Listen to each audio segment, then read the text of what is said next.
Happy Friday, everyone. John Lorden here with another episode of BrainScratch.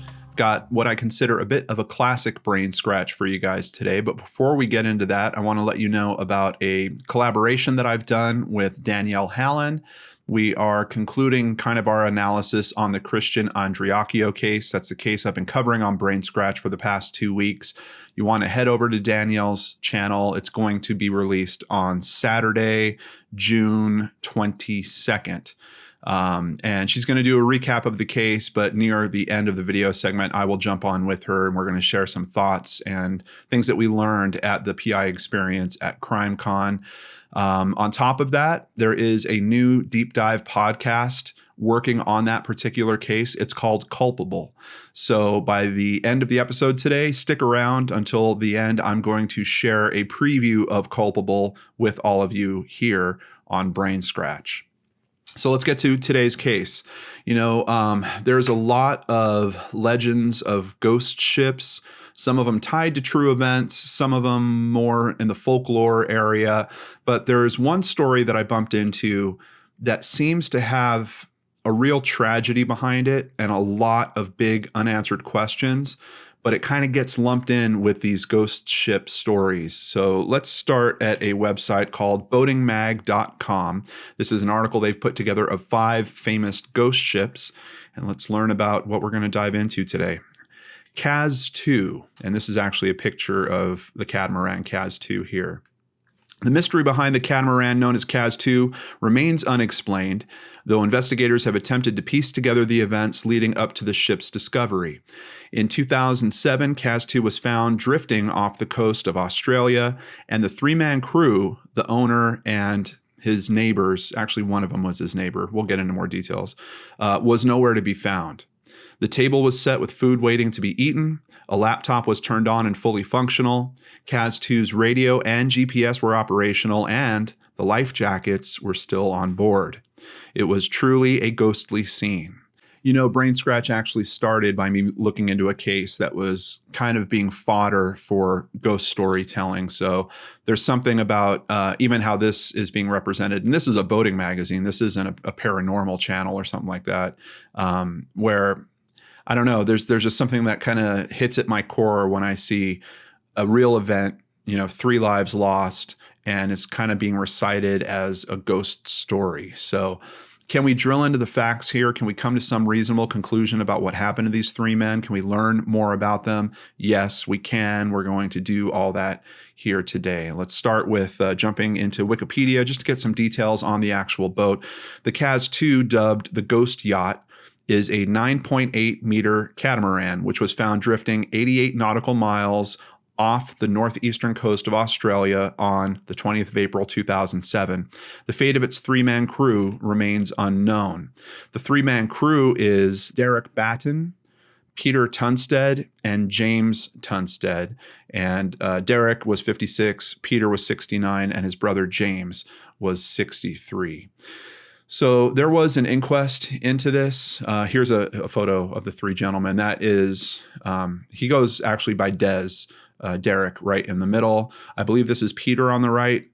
He's wearing a shirt that I think has his name on it, and I'm seeing a little P, so I believe that's Peter. If that's Peter, this must be James over here. So there was a coroner's inquest into this, and a very well-written document is available. I'll have it in the links down below, and I'm going to lean on this document quite a bit for many of the facts we're going to talk about in this case. The first of which is, who are these men? Social history of the missing men. Derek Batten was known to his family and friends as Des. At the time of his disappearance, he was 56. He and his wife Jennifer had been married for nearly 30 years. They have 2 sons now aged 26 and 23. That was at the time of this writing, which I believe was in 2008. Des had been a floor layer before he went into semi-retirement 4 or 5 years before he went missing. His retirement was mainly due to a bad back, a hazard of his vocation. He had suffered a heart attack shortly before this and was controlling high cholesterol with the aid of medication. He suffered from diabetes. Generally, however, his health was good. He was reasonably fit for a man of his age, and he was a reasonably competent swimmer. The family had been keen on boating for many years and had many motorboats of various sizes, including a 40-foot cruiser. He had a recreational skipper's license and a marine radio license. When they lived in Perth, Mr. Batten was an active member of a volunteer marine rescue organization. And from what I understand, those are organizations that essentially will monitor radio signals, and if you're going through a specific area, you can do a check-in with them. Basically you just let them know what boat you are, where you're headed to, and that kind of leaves a little virtual trail of your path. So if there is some trouble later, this type of organization might be able to kind of backtrace and help responding parties figure out where you are. He and his wife Jennifer bought the Kaz II in mid-2006 and set about learning to use it by taking a sailing course. They sailed the boat for 2 extended periods in 2006, and Ms. Batten said the boat was easy to handle, and she considered her husband was proficient in its use. She said he was very safety conscious. She recalled that he even insisted they practice a man overboard drill. She was adamant that he would not panic and would respond appropriately if that type of emergency unfolded. So, no stranger to boating, maybe a bit new to sailing in particular, but it seems like Derek had a lot of the experience necessary for doing that. He was also keeping up with his education when it came to this kind of stuff regularly. Peter Tunstead was 69 years old in April of 2007. He was a retired small businessman who had been married to his wife Frances for 42 years. It breaks my heart to think of these wives that are left behind in a tragedy like this, and a marriage of 42 years is amazing. They have 4 daughters. He was taking medication for the control of cholesterol and high blood pressure, but he was very fit for his age as a result of his habit of taking extended daily bike rides. He had a medical examination shortly before he disappeared and was assured by his doctor that there were no health barriers to his undertaking the trip. So we have a man here that specifically goes to get himself checked out with the doctor, letting him know what type of trip he's going to take. And by all measures, it seems like he's in good shape to do so. Mr. Tunstead could swim, but usually chose not to. He prepared for the trip by undertaking a navigation course and a first aid course. He also obtained a recreational boat license. He was accomplished at sea mapping. So once again, if we're putting a team together of men to take a trip like this, Peter's certainly a good addition to this. And then we have him reach out to his brother, James, or Jim, or Jimmy. He was 63 years of age at the time of the disappearance. He'd been married to Marjorie since 1963, and they have 5 children. He was a self-employed truck driver and had a medical examination a few weeks before he disappeared in order to renew his heavy haulage license. He suffered from a degenerative disease in his hip that made him limp on occasions, but it did not hinder him greatly, and he played competitive football when he was younger and continued to play tennis regularly. He was for many years an active sailor, competing in 14-foot skiff races. So even if we look at the experience of Peter and Des, and we say, well, I'm not quite sure if they have sailing experience in particular, then we bring Jim into the fold here, and he certainly does. It is readily apparent that all 3 men were hardworking family men. The strength of their family ties was evident in the touching testimony of those close relatives who gave evidence, and the continual presence in court of so many of their extended family who had traveled from afar to participate in and or witness this inquest. So you're even getting a good sense. And honestly, the author of this report, who is Coroner Mr. Michael Barnes, the state coroner, really spends a considerable amount of this documentation talking about what the family's going through, the family's frustrations in terms of the investigation, what his beliefs are in terms of those being valid or not. But he has a real sensitive approach and appreciation, I think, for what the family is facing in something like this. And to see something like that in a document of this nature, I really haven't experienced that before. So I just wanted to point that out to you guys. I think it's something somewhat rare. So what happened? I'm going to give you guys kind of the synopsis on this report, kind of the shortened up version of it. We have the original intent of this trip is for the three men to go to Perth, which is Western Australia, practically kind of on the other side of the continent from where they are. Originally, Des had planned for his wife to go, and they were talking about just the two of them going. But he became concerned when he started thinking about what would happen if one of them got sick, and in particular, if he had gotten sick, and then everything was up to her, including, handling the boat, getting them back to safety, trying to take care of him. So he decided that he needed a bigger crew for doing this. And that's when he had been talking to a neighbor of his that he hung out with pretty regularly. And the idea kind of struck up about them doing this together. That neighbor is Peter. And then, of course, Peter has his brother James. So that's how we get the three main people together in this story. The boat did have a VHF radio, which is pretty much good for line of sight communications. As long as you can see where you're trying to communicate to, you can send a signal to it. It depends on how far you get away from the coast, but that's not always the best option because of that line of sight contingency. They did look into getting a better radio installed before this trip, but they found out that the boat would have to be taken out of the water for the installation process. So they decided not to do that. I don't know if it would have really helped in this case or not once we get through the details, but let's continue. Saturday, April 14th, 2007. They start in an area called Chute Harbor, and they wind up only going to Arley Beach. And let me pull up a map for you guys real quick so I can kind of show you what we're talking about here. Chute Harbor is located right down here. And you can see Arley Beach is right over here. So it's not very far. I would estimate as the crow flies, it might be a matter of 10 miles possibly. They had a bit of a hiccup, essentially. They left and their GPS was not working properly. They were having trouble with it. So the previous boat owner, Mr. Douglas, agreed to meet up with them to kind of help them, get launched properly. And he met up with them in Arley Beach. While he was there, he was also checking the boat out. He noticed that the batteries were kind of running low. So he told them to connect to the power at shore to charge up the batteries, but also once they left, to go ahead and run one of the engines, which would help top off the power to the batteries. He also suggested that for their trip that they remain in contact with those same types of volunteer marine rescue organizations that we were talking about earlier while they were traveling, which it does appear that they did attempt to do. So they basically have a false start on Saturday. They get out, the GPS thing doesn't work out. They pull back to Arley Beach.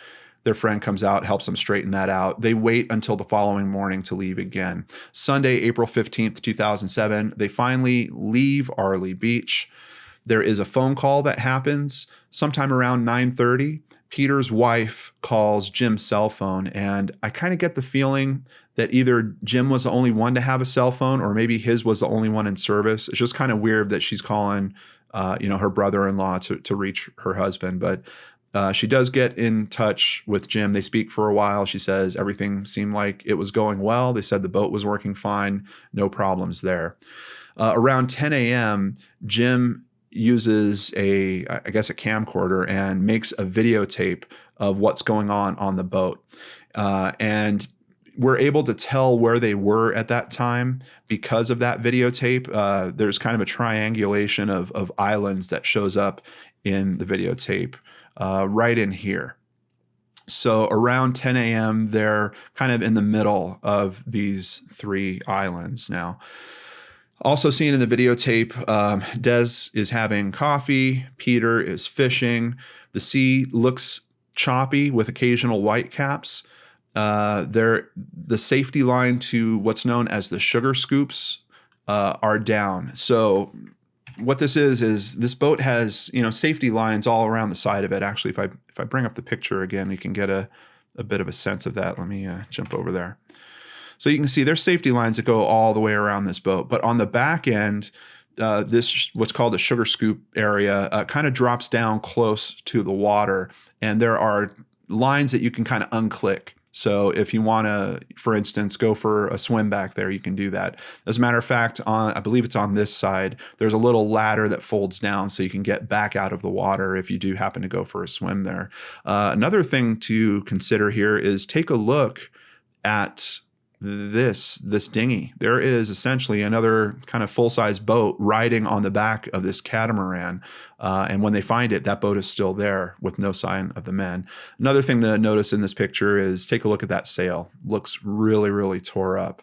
I still don't have a good understanding of why this sail is so badly damaged. But so that is the sugar scoop area in the back. On top of that, they did notice in the videotape that no one was wearing a life jacket, which might actually be a very important consideration to all this. So after that, a woman named Isabel Wheeler is fishing at a place called Champagne Bay, which has a good view of the ocean from there. And the path that Mr. Douglas had helped them program into the GPS once he got it kind of reworked for them kept them fairly close to the coast as they were traveling, which I think is a good thing because we also know with their radio, as long as they have line of sight, they should be able to communicate. But she believes that she sees their boat, and she sees it in a different area. Of course, this is a bit later. Let's get back to the screen share. She sees it coming around. She believes it's going around a Shelby Reef, which is right here. Now, where they're trying to head, Mr. Douglas was trying to get them set to come to, I believe it's Gloucester Reef, right over here. So we saw them earlier down here. Now we're seeing the boat somewhere out here, but seems like they could be on track for heading in the right direction. She did say that it looked like initially they were heading in that direction. However, as she's watching them, all of a sudden the boat seems to do a 90-degree turn and heads directly out to sea. And keep in mind from the description we heard earlier that they're found, basically 80 miles somewhat north of the area that we're looking at right now. So it certainly makes sense that the boat might have headed out to sea in the way that she's describing. So Mr. Douglas, kind of concerned about them, just wanted to keep tabs on them, make sure that their trip is going okay. He heads to an area called Dingo Beach, which he believes he should be able to see them passing by. And he's there around midday, but he doesn't see them. He decides that he's going to try to call Jim's cell phone, but he can't get a hold of them via the cell phone. 2 fishing boats see Kaz II on Tuesday, April 17th. Those fishing boats notice that the head sail is torn, just like I showed you in the photo, but no one is seen on deck. They thought that the boat seemed like it was being navigated because it was moving among reefs, and I guess the way it was moving kind of made it look like someone was actually operating it. So they didn't think that anything was necessarily wrong, and neither boat tried to contact the Kaz II. Wednesday, April 18th, Coast Watch aircraft spots Kaz II. It's now 80 miles off the coast of Townsville. The plane's air-to-ship radio, however, wasn't working. It really seems like we have some trouble with radios in this particular story, but I'm still telling you guys, I don't know if it would have really helped in this case too much. However, they did take note of where it was. When they got back, they told the Coast Guard about it. The Coast Guard put out like an all hail basically to all boats in the area to keep an eye out for it. And, they were trying to contact it, but they heard nothing back. Thursday, April 19th, the Coast Watch airplane found it again. This time it appeared to be just sitting, quote, dead in the water, which gave them cause for concern. They sent an emergency helicopter, and a rescue officer named Corey Benson was lowered into the water, and he swam onto the boat. We're going to get some quotes from him as we get into the articles in just a minute.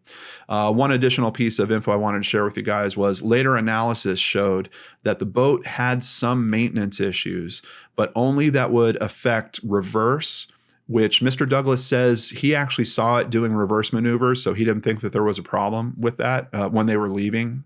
But it could have also possibly affected its ability to slow down or to stop. And I don't know if that's really a factor in this because, as you can see from the photo we've been looking at, there doesn't appear to be any damage from it running into a structure of any kind. So that's kind of the somewhat brief version of, I think it's a 28-page document or something like that. Let's get into the articles and see how the search went. Now, there was essentially 2 investigations that were going on at this time. We had people looking for the missing men, but we also had an investigation about was there potentially a foul play situation that had gone on the actual boat. Here we have an article from the Sydney Morning Herald, April 21st, 2007, so just a few days after it was found. A massive search and rescue operation is now underway for 3 men missing from the 12-meter catamaran called Kaz II, which left Arley Beach in northern Queensland on Sunday. The missing men are from Western Australia. They plan to take the 10-meter catamaran Kaz II, bought at Arley Beach, back to Western Australia, first traveling north. Emergency Management Queensland spokesman John Hall said crews were puzzled by what they found because everything appeared normal. It looked like the boat had been recently abandoned.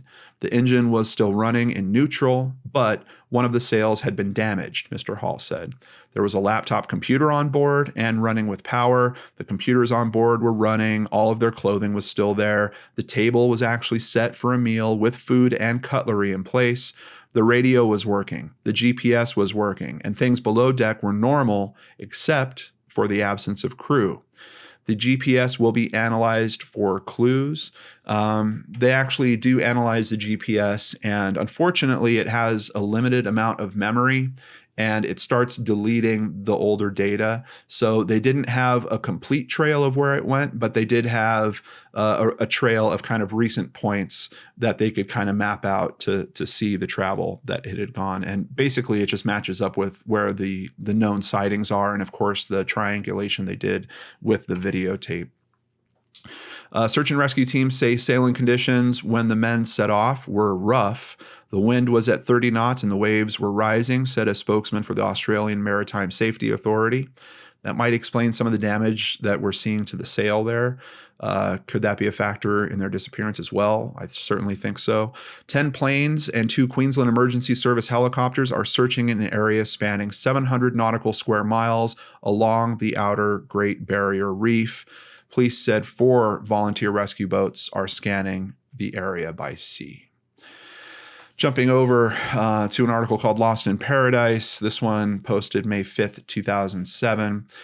2 days ago, searchers for the 3 men missing from the ghost ship Kaz II. Isn't it interesting? They're already calling it a ghost ship, and this is actually media that is from back at that time. They thought they had hit upon a plausible explanation for what happened to the sailors. They had been told of a sandbar near George Point. Could the 9.8-meter catamaran have run aground on the sandbar, which had since disappeared? Perhaps skipper Derek Des Batten and his crewmates, brothers Peter and James Tunstead, jumped into water to try to push it free. Maybe a gust of wind came up, carrying the Kaz II away from them. It could explain why the only items missing from the boat were 3 pairs of sunglasses and 2 hats, why t-shirts and towels were left neatly folded on the deck, and why down in the cabin, laptops, mobile phones, wallets, watches, cameras, and a Sunday paper were still spread out on the table. If we were looking for criminal aspects here, I would certainly say that we could rule out the possibility of robbery. I mean, with the items that they're talking about being left behind, being worth so much money, it doesn't make sense. But let's continue here. It looks like they just stepped off the boat, Jim Tunstead's daughter, Karen Gray, says. Yet, like all the ghost ship theories that have become dinner party fodder around Arley Beach, no evidence has been found to substantiate the sandbar hypothesis. 3 weeks into the search for the Kaz II crew, new information and theories continue to emerge. Dan Van Blarcom, a local marine identity whose boat was used in the Nicole Kidman movie Dead Calm, has heard many theories. He speculates that Des Batten heard the fenders bouncing on the side of the boat. Essentially, those are the parts that are, here, I'll show you on a picture real quick. These are the fenders here. So when it pulls up to a dock, it's not the side of the boat that's actually bumping up against the dock. It's these parts that are able to take that without damaging the side of the boat. So this theory is that Des heard the fenders bouncing on the side of the boat. Putting the engine in neutral, he went out to investigate, only to slip and fall over the side. Jim and Peter jumped up to see what had happened when the boom came across and whacked them into the water. Or maybe the three men took a dip and a puff of breeze sent the boat drifting out of reach. So we're already hearing a couple different theories here.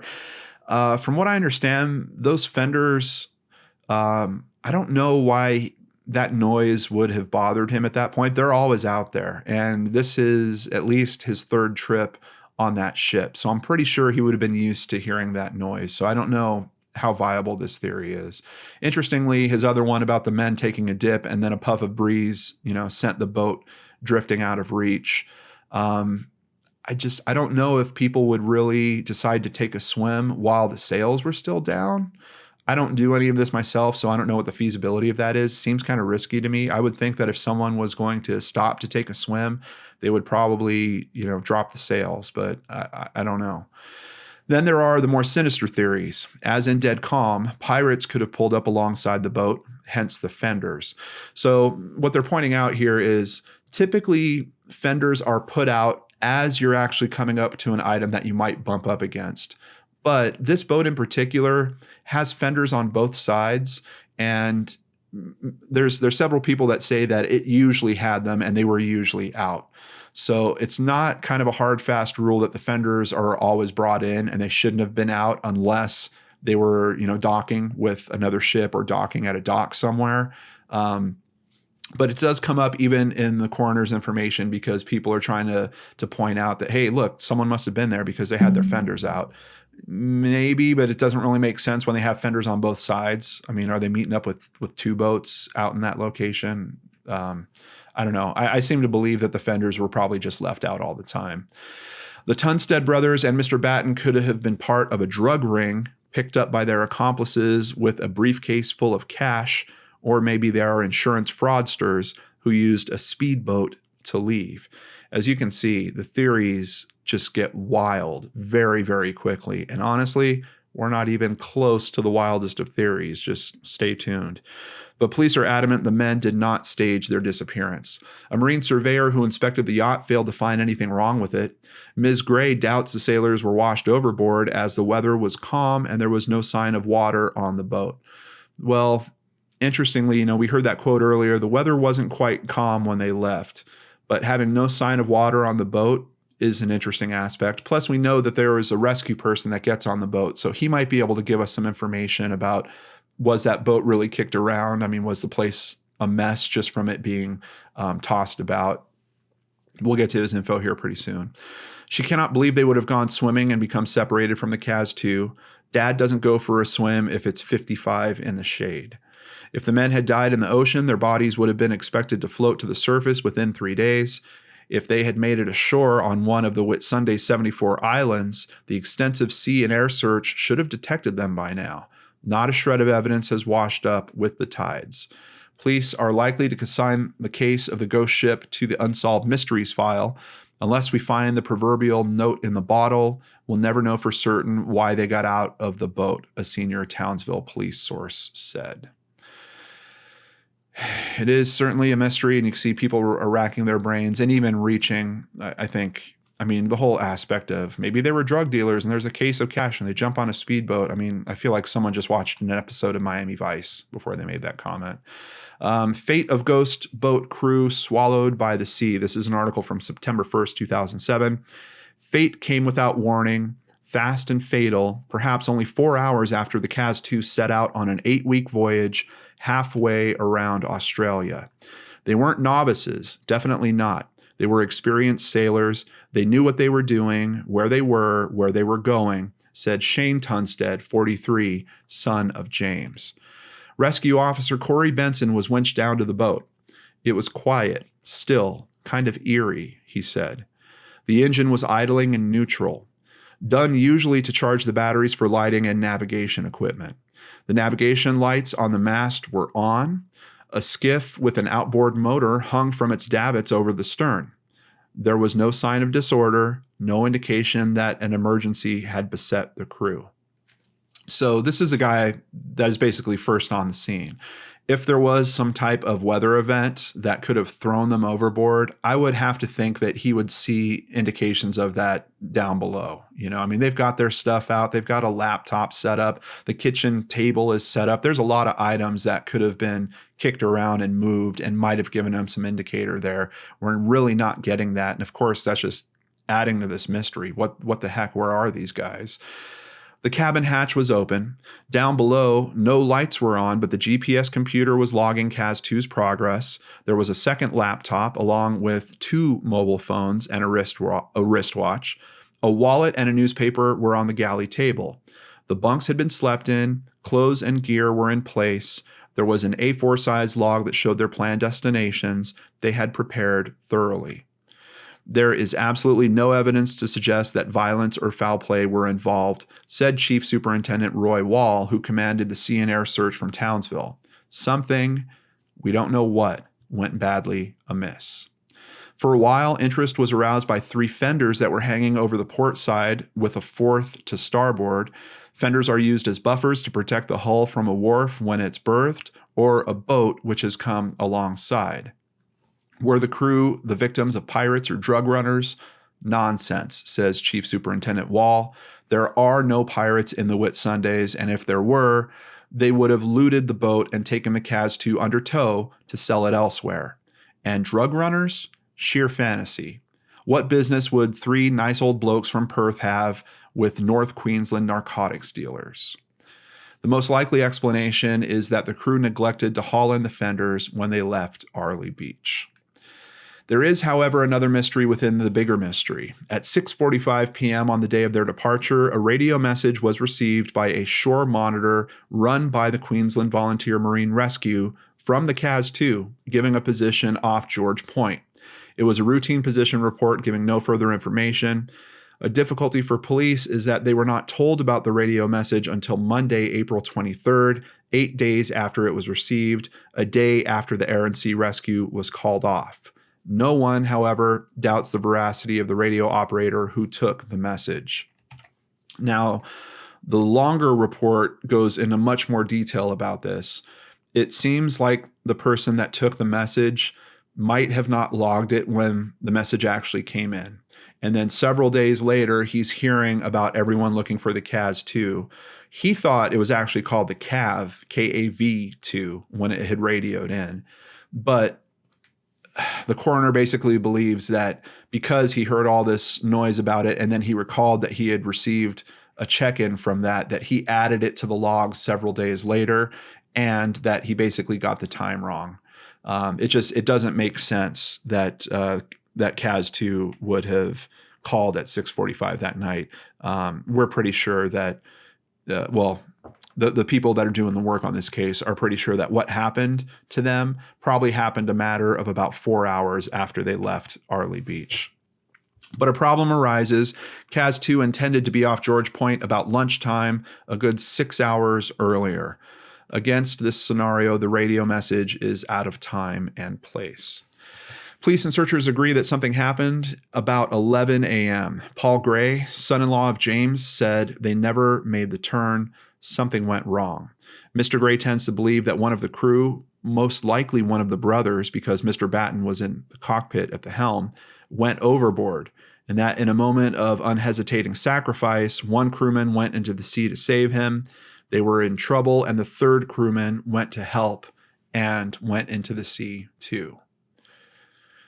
Certainly a much more reasonable theory than some of the others that we've heard of, and a theory that seems to line up with the expert that I'm getting the most information from about on this case, the coroner that wrote the report during the inquest. Here's an article from The Guardian. This is a year later, August 2008. Australian coroner ends mystery of ghost ship. One of the wilder theories was that some kind of paranormal event had happened aboard their catamaran, and, inevitably, comparisons were made to the lost crew of another ghost ship, the Mary Celeste. The men went to sea with a large supply of food, 3 cases of beer, a .44 caliber rifle, and 100 rounds of ammunition, the inquest was told. All those items were found, by the way. Coroner Michael Barnes said evidence put before him during a 4-day inquest led him to conclude that an unfortunate series of events befell the trio, who were all relatively inexperienced sailors only a few hours after they set sail. Interestingly, I didn't get the same. I think this author kind of got that part wrong. I don't think they're all relatively inexperienced sailors. No doubt 2 of them don't have a whole lot of experience, but if I remember right, Jim certainly does. In the scenario he laid out, the coroner said one of the brothers attempted to free a fishing line that had become wrapped around the yacht's propeller when he fell overboard. The other brother fell in while trying to rescue him. Mr. Batten tried to drop the sail so he could turn around and go back for his 2 friends, but a change in the wind's direction caused the yacht's boom to swing and knock him overboard. Once the 3 men were in the water, there was very little chance they could get back on the boat, he said. It would be beyond their reach in seconds. From that point, the end would have been swift. None of them was a good swimmer. The seas were choppy. They would have quickly become exhausted and sunk beneath the waves. The coroner said there was no evidence of any third-party involvement in the disappearance of the sailors and noted that there had been no suspicious transactions in their finances. So I understand what he's saying about this theory. We've got a few more comments I want to share with you guys. One of them really doesn't support this theory too strongly. It seems like there's some mechanism by how 3 of them all get in the water. I don't know if this is the right order of events. I think it's something between this and kind of the last comment that we heard. It's kind of odd to me that you have someone that's essentially, manning the ship, driving it. Someone falls in the water. Someone else goes to help him, but they don't kind of shout out to let the third person know, hey, Peter fell off or Jim fell off. And then the third person finds out after that he's traveled too far away. So he tries to turn the boat around. I don't know. I don't know how reasonable it is. I don't do enough of this myself. I struggle with this, and I don't know how the coroner really comes to that assumption. And I've read all of his report. Is it something that fits the conditions of what we've found? I guess kind of. I mean, it just answers the one question that at some point, all 3 men had to have gotten off the boat. All 3 men likely wound up in the water. But there's another consideration about that as well. Keep in mind, Mr. Douglas had helped them program their GPS course. We have people that are monitoring them from different bays. Dingo Beach is where he went and was hoping to see them again. And if we take a look at this, there are some sections in here where it might be a few miles to the nearest source of land, but there are a lot of really small islands that are just kind of all over their path that they were headed.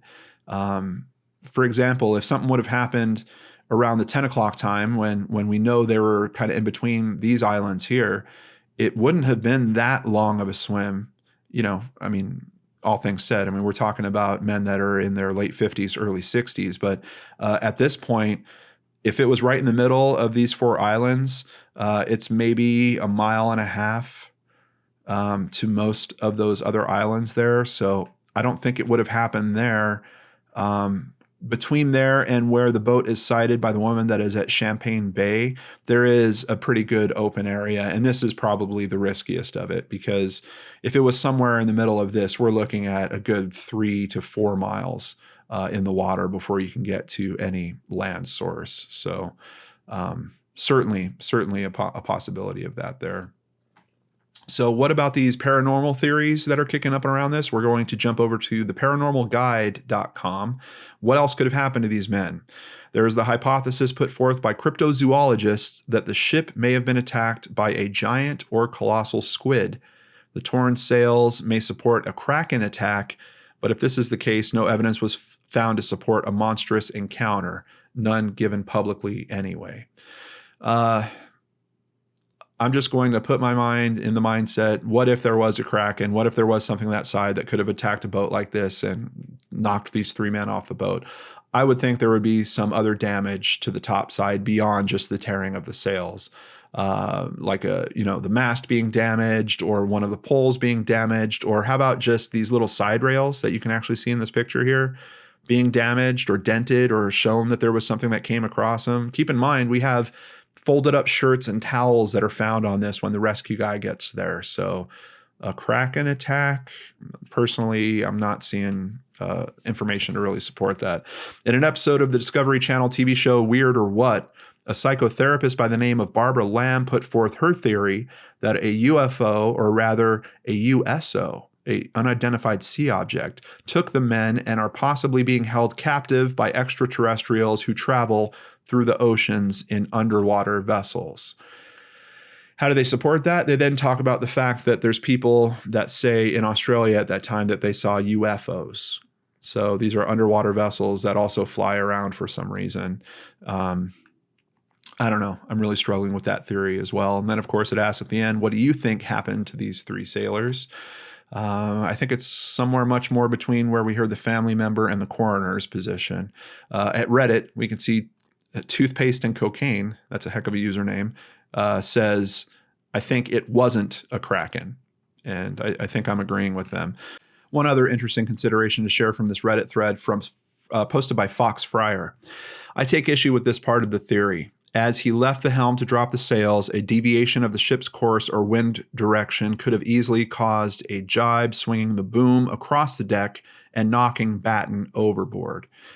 Now, he talks about a photo. Unfortunately, the photo isn't available, but he says, in this photo, you can clearly see a modern roller furling unit at the base of the jib.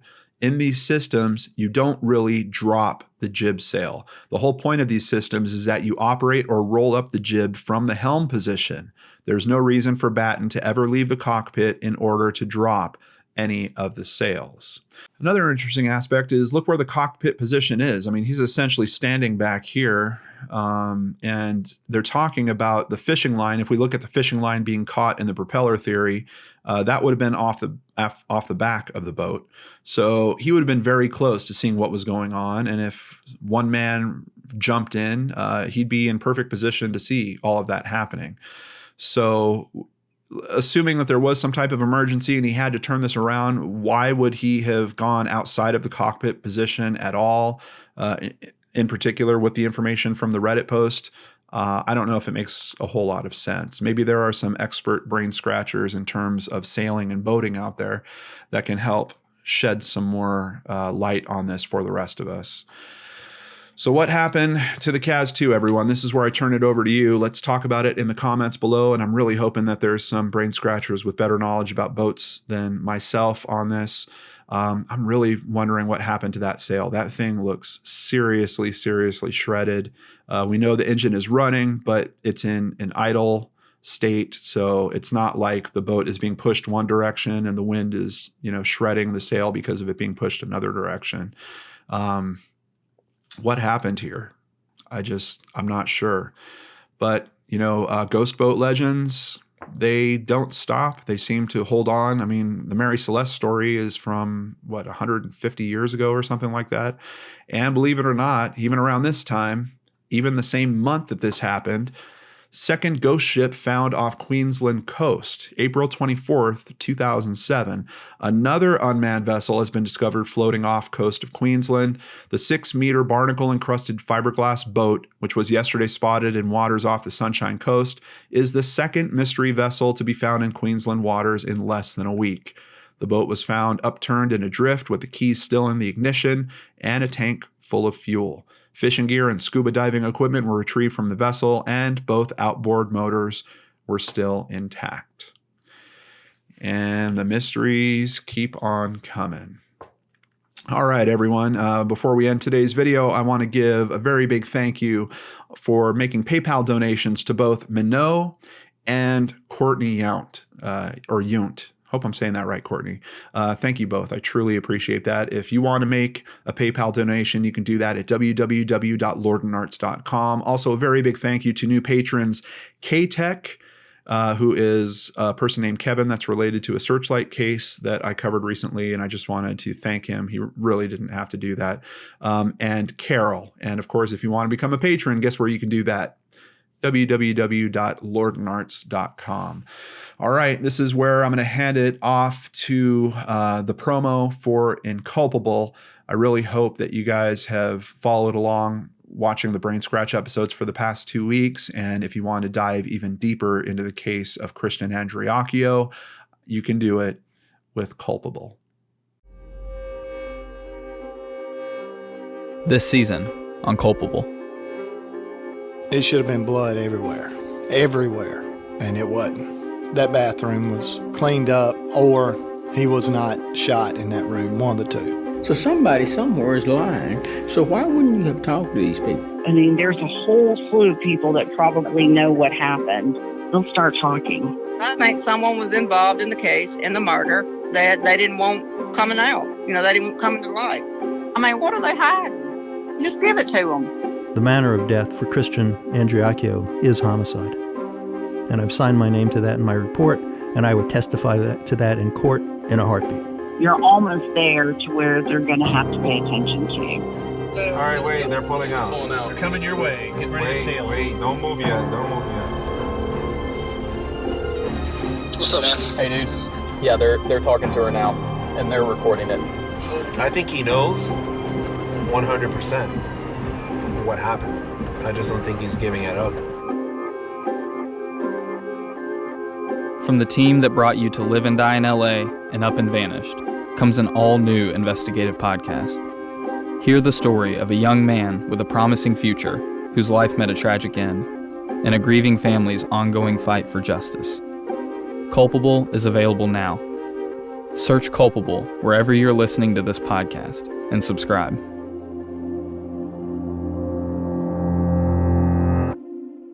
Have a wonderful weekend, everyone. I'll see you back here on Monday with a brand new episode of 3 Men and a Mystery on the Lord and Arts channel.